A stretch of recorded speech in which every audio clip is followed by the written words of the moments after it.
Eric, can you provide an update on the Manh Choh project and why the name changed from Peak Gold? Sure, Daphne, good to see you again.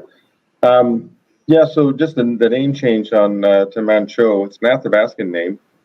And after discussions with the Tetlin tribe, we decided to, in honor of and representing, the tribe, to switch the name over to an Athabascan name. It's actually specifically an Upper Tanana Athabascan name. So there's a lot of dialects in the Athabascan language. So it refers to the large lake, which is called Tetlin Lake in English, but in their language it's Manh Choh. And it's obviously the village is located right adjacent to the lake and very important subsistence lake for them. So in recognition of the lake and the importance to them, we're renamed the project to that. Fortunately, the project isn't really next to the lake. It's on the other side of their land holdings to the north, and everything that's related to the project basically drains to the north. So we're pleased that none of the work we'll be doing around the project site will have any sort of direct or indirect impact on the Manh Choh, on the lake itself. And so it's a good setup for us. In terms of an update, we've accomplished a lot this year. We had a $19 million program. We're not quite finished, but all the drilling was completed earlier this summer. We've got all the assays back for the infill drilling. We're just finalizing QA/QC on those. Unfortunately, we don't have any results back yet for the exploration work that was done. We did about a $2 million exploration program, kind of right in and around the known deposit. And as you know, just to remind people, it's a 1.3 million ounce gold deposit, averaging about 4 grams. And this year's drilling effort was largely focused on infill drilling, further infill drilling to define a mineable resource, using the approach of basically an elevated cutoff, because we're going to be trucking the ore directly to the Fort Knox mill. No processing on site. We're not even going to be actually crush the ore on site. We're going to do the crushing up at Fort Knox because their power is much cheaper there at Fort Knox rather than creating our own source of power at the Tetlin area. So that resource update probably won't be finalized until the end of the year. My guess is we probably would release an updated resource early next year. I'm actually getting together with our QP later this week to go over a plan and plan that out and get that in the works. But it will be at a higher grade, roughly the same number of ounces, and we're expecting that grade to come in around 6 grams per ton, rather than the current 4 grams per ton that's carried in the resource prior to this year's drilling. It's a pretty well drilled deposit, so when you kind of approach a project differently and look at it, more as from a feasibility level of what you're actually going to be doing. And again, since we're not processing on site, we're not building a mill and we're not building a tailings facility, we're simply mining the ore and then loading it into highway trucks and trucking the ore up to Fort Knox and running it through their very large mill. Fort Knox, of course, has an 18 million ton a year mill with a lot of excess capacity. So we'll be running between 1 and 2 million tons of ore through their mill on an annual basis. So yeah, it's a pretty exciting time. We've got a lot of work done this year. In addition to the infill drilling, of course, we did a lot of metallurgical work, a lot of geotech, hydrology, condemnation work to make sure when we do complete the feasibility study, we're not putting facilities on top of a potential ore body. So, and that kind of then dovetails into the exploration work that was done. As I said, we had about $2 million worth of exploration work done. Should have the results for those in another month or so. The labs are slow. Everybody, I think, worldwide is complaining about how slow the labs are. So we're not really alone in that area, but we're certainly anxious to see the exploration drill results, as well as, of course, the infill. But I don't think there'll be any surprises with the infill drilling. I think we'll pretty much see what we expect to see. But since we're using an elevated cutoff grade to accommodate the trucking the ore up to the mill, you'll be seeing more of a 6 gram head grade than a 4 gram head grade. But I think we've been guiding to that for quite a while now. That's great. Thank you. And so there was a $10 million investment from the Alaska Permanent Fund. Can you tell me a little bit more about that? Yeah, so the Alaska Permanent Fund obviously is a sovereign fund for the state of Alaska. It comes from a percentage of the oil revenues that are gained by the state as a result of the production on the North Slope. They have what they call formed the Alaska Future Fund. So it's a sub-fund underneath the Alaska Permanent Fund. And Permanent Fund is about an $83 billion fund, so it's a huge fund. They created a $200 million sub-fund called the Alaska Future Fund in partnership with Barings. And Barings actually is the portfolio manager of the fund. We're their first investment in the fund, and we're the only investment in the mining space. So they did a lot of due diligence on the company, on management, on the company, and on the asset, and before they would make an investment in the company. But we were pleased for them to come in for $10 million. This was about 4 months ago now. We did that financing at $21. I actually participated myself, bought 1 million shares at $21. So I've got obviously real skin in the game, and I really believe in what we're doing here. I think we've got a good shot at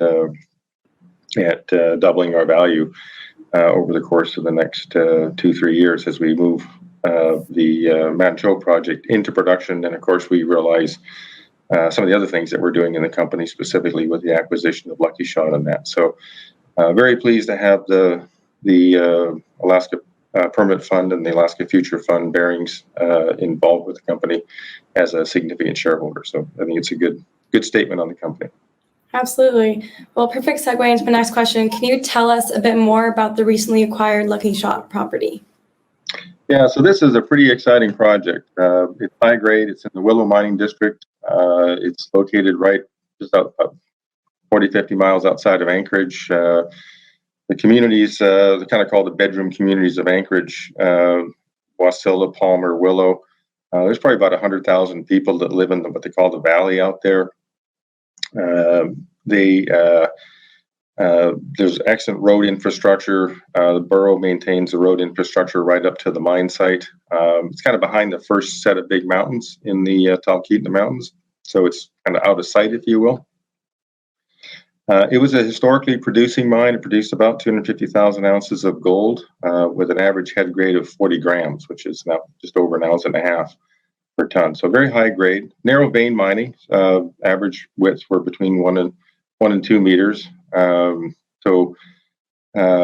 But very high grades. The district itself, there were probably 30 mines that operated here from the 1920s up until 1942, when the War Act shut down all non-essential mining in Alaska. And gold mining was considered non-essential. I think the only things that were considered essential would have been things like tungsten, iron ore, copper. So it was shut down in 1942, and there hasn't been any mining since then. There's only been a little bit of exploration on and off on the project in that long interim of time. It's close to 80 years now. So I think it's a pretty exciting exploration target, not just the Lucky Shot itself, but the extensions, obviously, to the Lucky Shot down dip, along strike, and in the rest of the district. We recently staked a big land package, probably doubled our land package in the area, and covering off some of the other historic mines that had been operating, so around the turn of the 20th century there. So we're excited to get back in there. We are finalizing our selection of our mine contractor as we speak.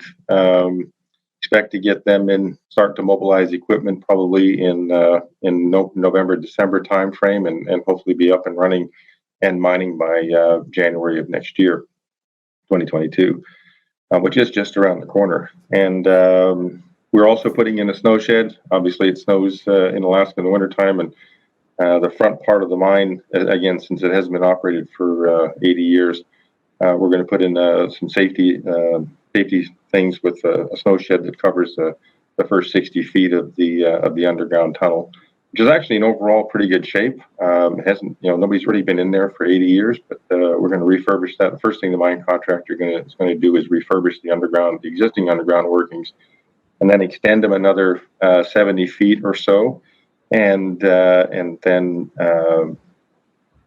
advance them another 800 feet, and get into the footwall of the vein, drift parallel for about 1,500 feet in the vein, and then just drill the heck out of it. First from the footwall side, then we'll cut across the vein, take a bulk sample of the vein as we cut across, and then drill it again from the hangwall side. So between those two panels, we should outline, again, assuming the geology is continuous, which we've got there's about 173 drill holes that say it is continuous. We'll get underground and demonstrate that it's continuous, and our objective is to outline about 500,000 ounces of ore there in the 20 to 30 gram range. That would be our expectation on grade. So exciting time, and that'll be our second project, and again, something that has great infrastructure. Rough numbers, we think that's going to cost in the neighborhood of $15 million to accomplish in the next year and a half. So we're excited to see that project quickly being advanced forward. In Contango Ore's year-end results, you booked $24 million net income and reported $35 million cash balance. What are the anticipated plans with the money? Yeah, so basically it's to advance these projects. Of course, our flagship project right now is Manh Choh. We expect we're pretty much wrapped up with all the work this year. There'll be, the last cash call I think was a week or so ago. So our balance going forward is, probably in the $27 million range. We're expecting to start construction on the Manh Choh project next summer, and so I'm expecting a pretty significant budget there. And obviously, we're starting to build things. I think people will know and understand that we're actually all, both ourselves and Kinross, are pretty serious about getting this thing into production as quickly as possible. So that's where a good part of the money goes. The next one we'll be spending a fair bit of time and dollars on is Lucky Shot. As I mentioned, we're the mining contractor. We're expecting that mining contractor to be selected in the next week or so here, and then for them to start mobilizing and getting going underground. We'll probably be somewhere in the fall time before we get to the place where we actually are in place to be able to drill and detail the vein underground. And obviously that we'll spend in the neighborhood of $15 million over the next 18 months to 2 years drilling out that ore body, and then obviously working on a plan to start developing that ore body into a producing mine. Can you share the progress of the uplist to the NYSE? Yeah, I'm pleased to report that actually we filed our application and expect a 2 to 3 week turnaround with the SEC. It's called an S3 filing, prospectus filing. It gives us a lot of flexibility going forward, and certainly expecting to get uplisted on the American Stock Exchange with that, and getting more liquidity into the stock. I think we all know this has been a sort of a friends and family finance company in the past, and I think one of the biggest knocks on the company is it's very hard to buy the stock because there just aren't very many shares available for sale and for trade.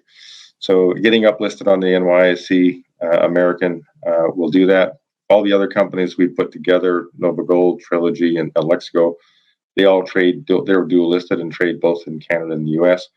Contango, of course, is only U.S. listed. So getting that NYSE American listing, I think, will open up the company to a much broader group of potential shareholders and investors. So I'm very excited to see that hopefully here in the month of November.